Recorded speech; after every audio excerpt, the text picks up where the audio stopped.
How's it going? This is Mike from Hot Colors Powder Coating. I'm bringing you this video live from the surface of the sun. Well, we're not live, but you know.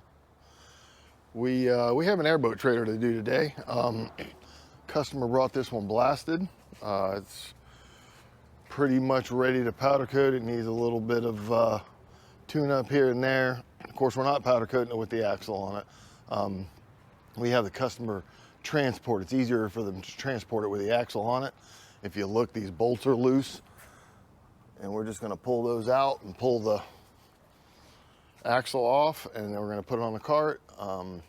This dude here is going Illusion Malbec, which is a dark red color. It requires a clear coat. We're going to be doing all that today. Let's get to it. All right, we got it all prepped up. I went around it with sandpaper a little bit just to smooth out some spots, and it's in the bigamous. That oven that you're looking at right there is 10 feet wide, 8 feet tall, and 25 feet deep. It's not really using all of it. Get down here, you can see that there's some space left at the front, a pretty good bit of space, but it's a pretty big part. I mean, it's taking bigamous, so it's definitely a big part. But what we're going to do is turn this oven on and heat her up, get her up to, I don't know, 375, 380, something like that. And then we're going to pull it out and spray it. So that'll be fun. Yay. All right, I'm changing this hopper out, the color out in this hopper. For those of you that are still buying steel hoppers and paying $300 or $400 a piece for them, stop it. Just stop it. This is what you do. It's a 5-gallon bucket. When you look inside, there's a fluid tile inside. And the fluid tile isn't all the way to the bottom. See the bulge in it? That makes a little tank. You see that fitting? You pressurize the bottom of that, and air flows through the tile and fluidizes the material. It's just pretty well much that easy. The only thing you got to do is I make these, the outside piece is just a conduit connector, and then the inside aluminum piece I make on the lathe, and then I press a piece of PEX tube into it for the pickup. As you can see, it's kind of pressed in the hole. It works like a champ. The seal is created between the aluminum and the tube, so nothing else matters. See? It works out pretty good. The tile is from, geez, it's been so long since I bought it. I think it's Arizona Powder Supply. You can buy sheets of the tile, and I just use a router. I drill a hole in the middle and use a router and cut them around a little bit bigger than they need to be for the bucket, so they press in there. So it kind of makes a, quote, seal around the edge. And you just press it down in there, and that's it. So that hopper used to cost about $75 to make. With the tiles, like 30 or 35. So by the time it was all said and done with the hose, because I have a hose for, you know, each color, not each color, but each family of colors. This had Illusion Ruby in it before, and we're going with Illusion Malbec now. They're both dark red, so it's fine. But yeah, so instead of spending $300 on the hopper, I don't know what it costs now. I'm sure that fluid tile is more money than it was, and I probably haven't built these things in 5 years or more. I have probably 50 of them. I have a lot. So, you know, it's the way to go. They store kind of easy, keeps the powder dry. I put them in the powder room where it's 70 degrees, 65 degrees, and we just let them chill. Showtime, ladies and gentlemen. We got to get this thing in there enough, but not to bump. Ooh, too close to that side. But we don't want to bump into that filter up there. It'll be every color if we do that. We're pretty good. All right, I think just for gits and shiggles, I'm going to hook this ground up over here on this fender tab. Boop. All right. It's time to play in the powder. Climb over here, let's get inside here. Just to say we did it. All right, and then again, what we're looking to do, this thing is 400 degrees. Well, not quite 400, it was a little minute ago. What we're looking to do is just cut it in. You understand what I'm saying? You're just trying to get the welds and that type of thing.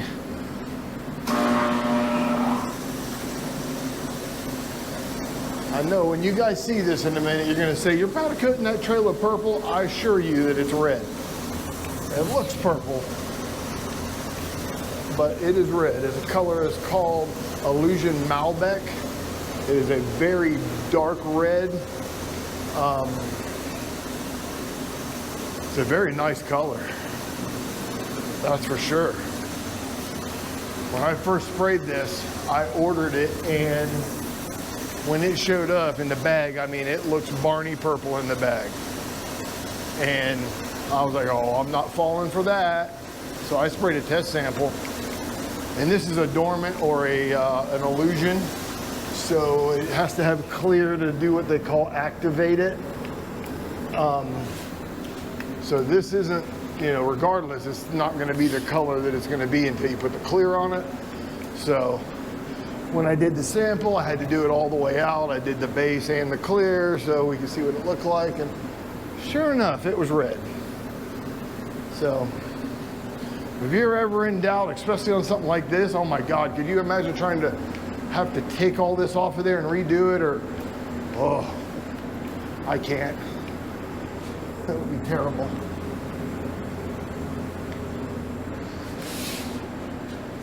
So you see what we're doing. We're just going through, and I'm just cutting. As you see, it's spotty everywhere. But that's just what we're looking for.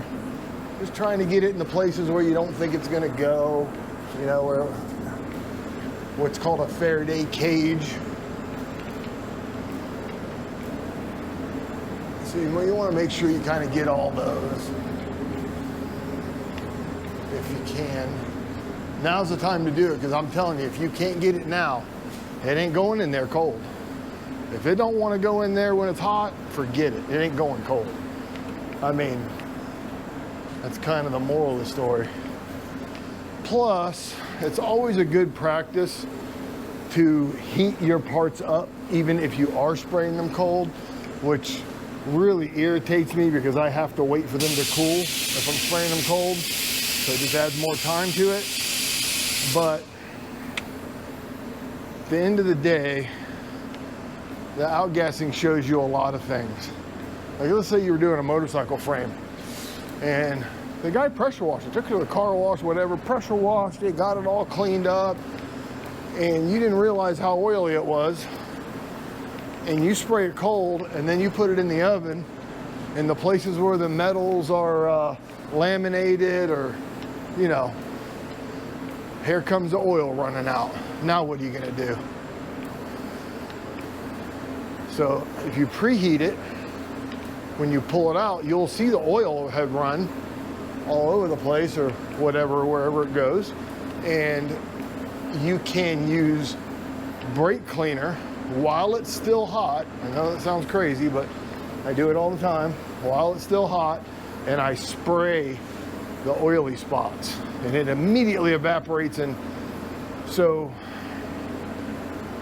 then it goes back in the oven, and that's what I call bleeding it. So it has oil in it. A lot of times the only way you're going to get it out is to heat it up, let it run out, clean it off. Heat it up, let it run out, clean it off. You may do that 2-3 times before you get it clean. You may do it 5 or 6 times, depends on how bad it is. All right, so it looks kind of like we got her all cut in. I got all the areas that are not going to cooperate. So now at this point, what we're going to do is go around and just start covering it up. And eventually it's going to stop melting. I don't know if it's that cool yet. This thing's kind of thick, so it may still want to melt. Yeah, it's melting a little bit. Not a lot. We probably need a little bit more material now that we're done cutting. Go up 1 number on each. That's my air wash for that you hear. what that does is that blows the powder off the emitter or off the tip of the gun, so that it, because if it's covered up with metallics or material, it won't charge the powder. It's got like a cover over it. It's like having the sheathing still on wiring and expecting it to conduct electricity. Nope, not gonna do it. So you wanna kind of keep the emitter clean if you can. And I just have a habit of doing it all the time for some reason. I'm obsessed with that little trigger. On this gun, it's got a little paddle above the trigger. This is a Nordson Encore. It has a little paddle above the trigger, and that's your air wash. And believe it or not, a lot of people don't know this, but in a pinch, when the blister switch, the trigger goes out here in the gun, you can program the controller to use that paddle to spray powder. So if you only have one gun and the trigger pooped the bed on you, you gotta work, you can work until the parts show up, which is a pretty cool feature. They were thinking, they put their thinking caps on when they made that one. Whew, that's warm. I almost backed into it. I got close to it. I can feel heat radiating off of it. We are gonna, this is basically all I'm gonna do. I'm just gonna go through here and dust this up. I think I'm gonna switch this to a time lapse so that you guys don't have to watch this boring ass shit.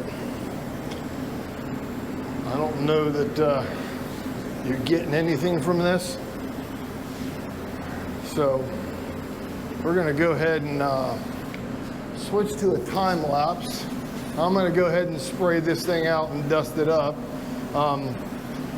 With a metallic, I'm gonna say this before we go. With a metallic, any place, because this is melting everywhere, any place where it melts, okay, it needs to be gone back over and dusted up. And what I mean by that is you have the material that's melting, like what you see on the back there.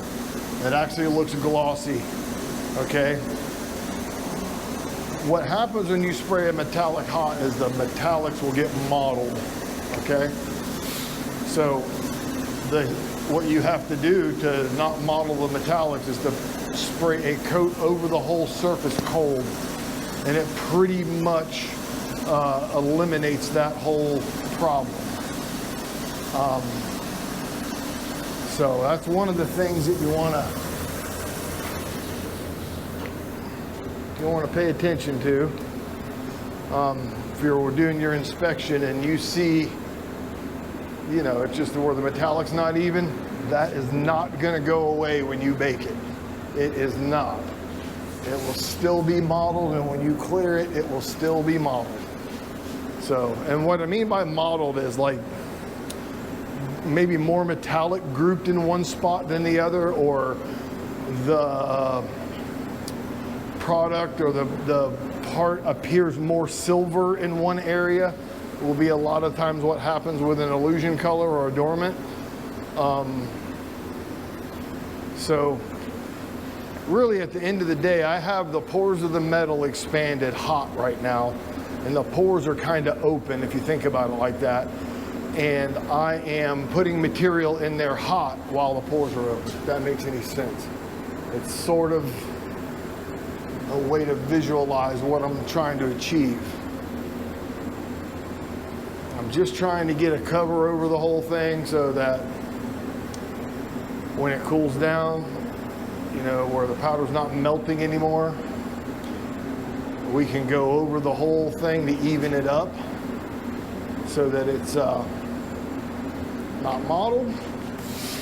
And there you go. All right, so we're going to switch to a time lapse now, and you'll get to see what it looks like when it's all done with the dust coat.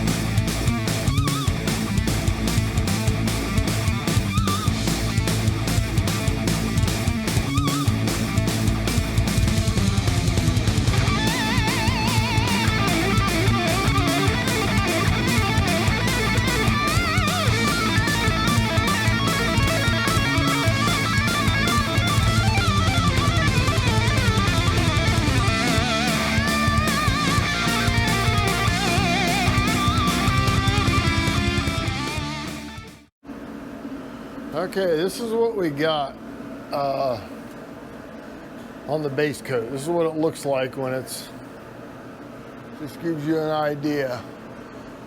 And that's Barney purple as it gets. They don't get no more purple than that. But let's take a little ride under and have a little look around. So this is what it looks like when it's all dusty, is what I call this.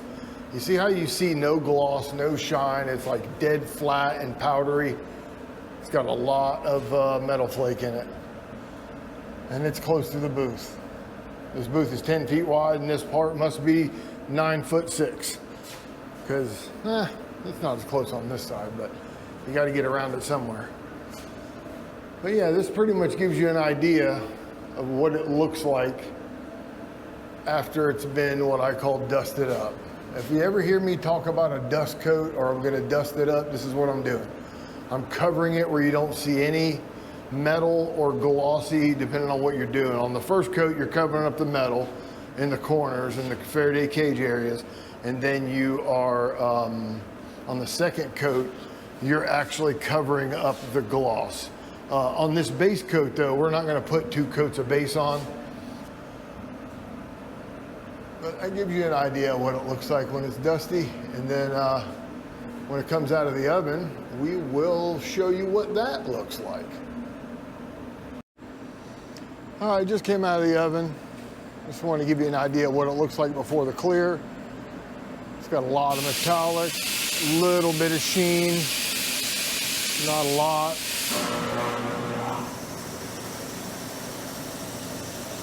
This gives you an idea. It's very purple, but it's actually red when it's done. So if you're doing Illusion Malbec, don't freak out if it looks purple. Don't call Prismatic and say, oh, you sent me the wrong color. I just about did that, but I sprayed a sample and figured it out for myself. But yeah, it's just gives you an idea what it looks like before the clear. Gives you an idea how smooth it lays. I mean, this base lays pretty smooth if you do it right. I mean, some of the secret to getting these Illusion colors to lay is getting enough on there. I'm not saying to load it up and make it run off of there, but if you get enough on there, it smooths out in the oven. It self-levels, if that makes any sense. And that's what you want. You want a nice smooth base, so you put your clear on there and the clear's nice and smooth. So I'm pretty sure the owner's going to be happy with this. We did his Airboat in this color, so, and he was happy with that. He was going to do this in black, but decided that he's going to do it in Malbec because all his buddies said he ain't got hair one if he don't do it in Malbec. So here we are. All right, we're going to put the clear on it now. And I'm going to come back here where the camera is at. Maybe you might be able to see something. Okay, so the clear looks white, but it's not. When it comes out of the oven, it better not be. It comes out of the oven. What the hell we got? Okay. It, can't see nothing. It's clear again. It's kind of like plexiglass, you know, when you cut a piece of plexiglass and the edge turns white, and then, you know, you can use a torch or, you know, buff it or whatever, and it turns clear again. Yeah, it's kind of the same thing, except for using a torch or using an oven. So that's kind of the gig behind that. And you notice we're just covering up the reds. We can't see any more of it. That's our whole thing. If we can cover the red up,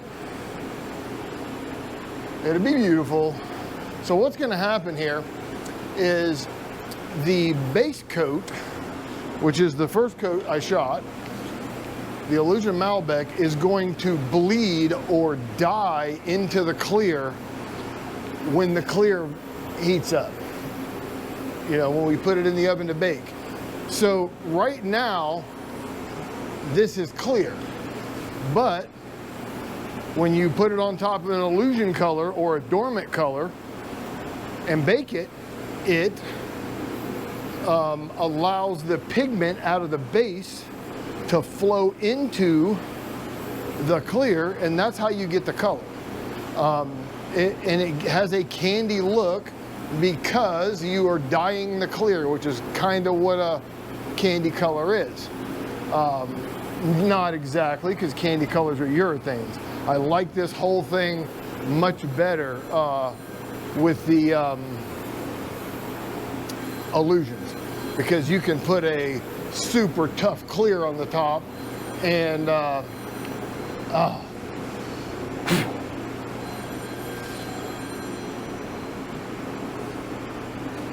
damn it. All right, let me explain to you what just happened. I had a dodo bird moment. So this thing baked in the oven for about 14 minutes, came out, and it takes a while to cool, so it sat out there, or by the door. And the top of it was covered in poo. And I got over there and I noticed it, and I remembered that I didn't blow it off, so guess what Mike did? Shut the camera down. I had to blow the whole thing off. That's why you don't see powder on here anymore. I had to blow it all off, blow all the top off. Now we're starting over. This is what you get when you do dodo bird stuff. That's what you get. So, don't be a dodo bird like Mike. All right, we're gonna start this again. Well, see how this goes. Jeez. All right, with clear or any top coat, you want to let the gun do the work. You do not want to get the gun too close. If you can't get it in an area, change the gun angle, swipe at it, that type of thing. You just can't force it at this point. You know, you got to let the gun do what the gun does. If you try to get the if you get the gun too close, the corona, there's a charge, an envelope of charge, let's call it, that is being emitted at the end of the gun, and that is actually how the material is getting charged. And if you get that corona too close, it just does weird things. It's very weird. I call it solar wind because it's just a weird thing. But on the second coat, if you just stay away, it'll give it right to you.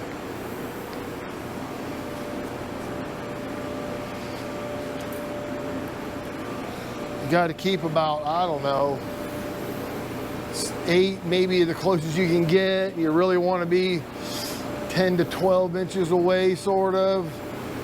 You know, you don't want to back ionize it. You don't want to overcharge it, and then you want to run from the solar wind.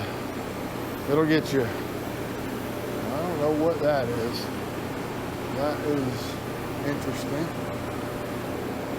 Yeah, anytime you're powder coating, like those two bars that are touched, I don't know if you can see that, but there's two bars that are close to each other. That's like having two magnets that are the same polarity, right? And you know how they repel each other, they push away from each other. Now I gotta electrically shoot a particle in there. That don't make a whole lot of sense, does it? But that's what it's like. That's what we're doing here.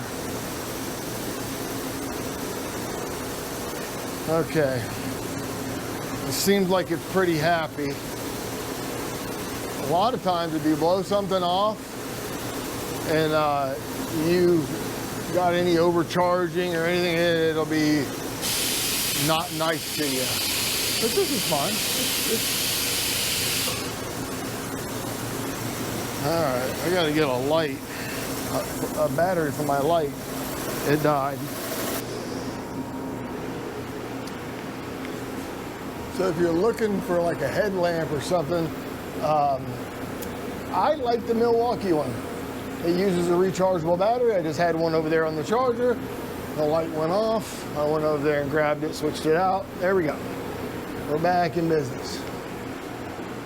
All right, I think we're gonna go on the inside now. And it's a pretty good deal. This one is a hard hat model. I think it's made to go on a hard hat, apparently. So it takes a little mod to, but what I don't like is there's a couple of them that the battery doesn't come out of it. You know, you have to hook it up to the whole thing up to a USB cord, and well, when I'm in the middle of spraying an Airboat trailer and the light tones out on me, what are we gonna do?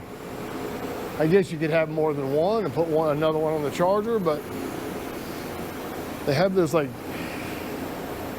red lithium, I think. Yeah, well, that's what Milwaukee is, but they're just little smaller batteries that they use with them little small devices, and it's pretty good. I mean, the run time's probably if you have it on high with both lights on like I like to wear it, it probably will burn in an hour, you know, but you got to be able to see. And more importantly, you got to be able to make sure that you're not missing anything. That's the most important thing. A lot of people put the gun on the light, and I like that. I've done that before. And wherever you point the light, it, you know, it lights up. But with it on your head, wherever you look, it lights up. And you're not seeing anything with the gun. So I don't understand why you would have a light on the gun, but I mean, it does work. I did it. I had it for years like that, and then I started wearing headlamps, and I'm like, I can't do it any other way. And it's just better because you can always take the headlamp off and use it like a flashlight. I do that sometimes. You know, if it's an area I can't see, I'll take the light and shine up at it or whatever. But the biggest thing is that you don't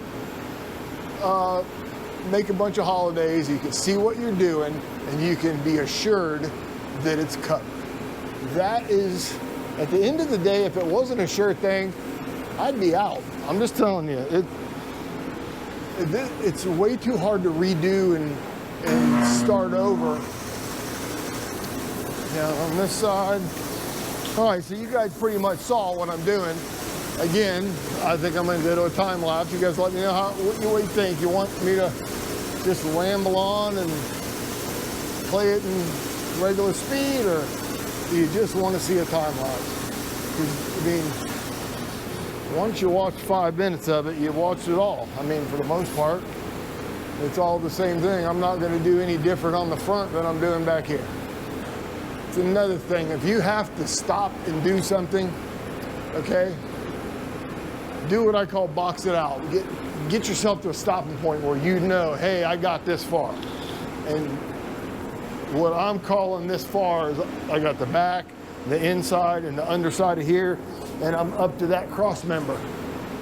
So, see, if I would have just went over there and done whatever I was thinking about doing, this side wouldn't have got done.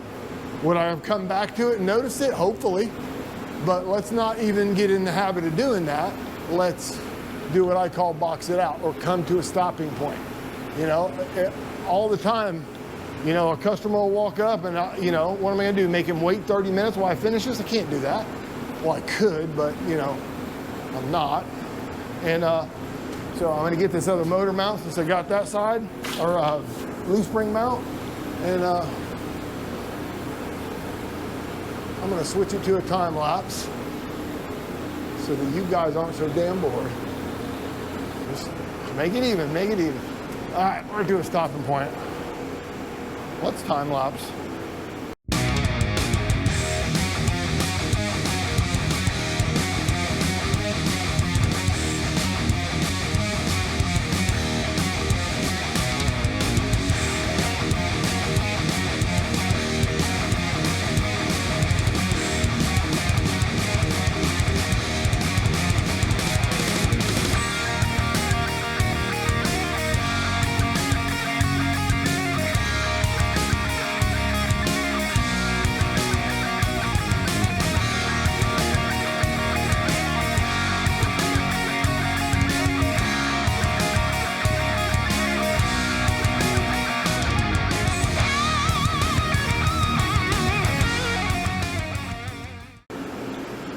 Okay, at this point, we got all the clear on there. I've already had the lights out and inspected it. Just wanted to give you an idea what it looks like with the clear on it. It's pretty easy to do, especially when the color's dark. Things you gotta watch out for, like silver, light colors are hard to see it. Anything dark is pretty easy to see the coverage, and you know, we get a light on your head, then you just, when you're done, you turn the lights out and leave the light on your head and just look around, and if you see any light spots, you just hit them up. So this thing's gonna go in the oven, probably gonna be in there 35, maybe 40 minutes. We'll see what that works out to be. I'll let you know when we pull it out, and we'll get some glamour shots of it when we're done, and we'll call this part of it a wrap. We still have those pieces today that are hanging on that cart, but that's just, it's just a bump stop for the boat, so you don't go into your truck. So, all right, we're going to put this in the oven and see what she looks like.